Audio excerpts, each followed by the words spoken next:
Hey! And welcome to Finder Seekers, Where we take deep dives into shallow topics. This is Matt, whose boss told him he had a face for motion capture. And this is AJ, whose face is also stupid.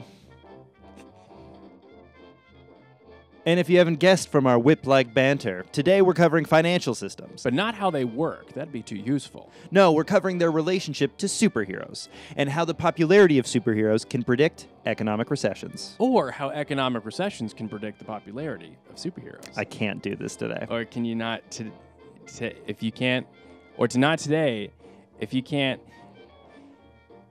So we just threw out some fancy feast words that need defining, like economic or recessions. And super, or hero. The economic statistician Julia Shiskin defined recession as 6 consecutive months of negative gross domestic product, a metric that measures the health of an economy. And the fictional lawyer Harvey Dent defines a hero as someone who dies before he becomes a villain.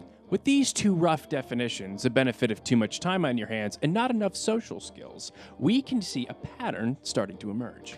Every time a recession begins or is hitting the American economy, superheroes surge in popularity with the American public. Starting with the Great Depression of the 1930s, after 4 years of negative GDP, we saw the creation of Superman in 1938 and Batman in 1939, which jump-started the American comic book industry. For decades, Hollywood tried to crack the code of successful superhero movies, but it took stagflation of the 1970s to give us the smash hit Superman, starring Christopher Reeves. Stagflation, the art of blowing up deer like balloon animals.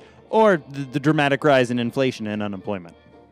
One leads to the other, Matthew.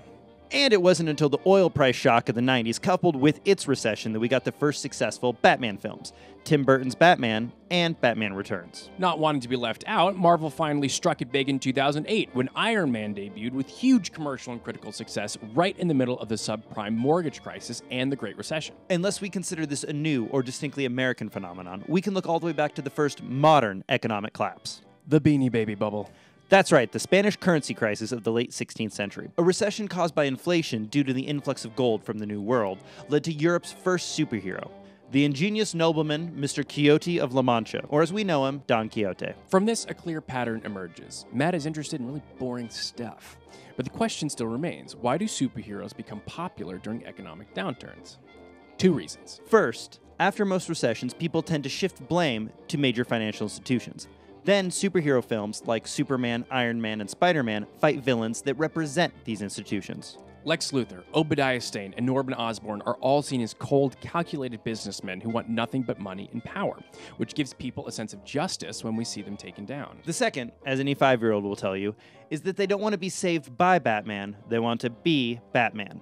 And statistics seem to back this up. Vigilante actions usually increase 25% during economic downturns, even to the point of some people wearing costumes. Now, we on Finder Seekers in no way endorse vigilantes. It is irresponsible, dangerous, And friggin' sweet. But its statistical significance and growth parallels the popularity of superhero movies and economic downturns, which is a correlation that is hard to ignore. So now that we know what the pattern says, and we know why the pattern says it, how can we Marty McFly the situation to make as much money as possible? Buy stock in Stark Industries. Not a real company. Okay, well then, who's the guy making all the space cars?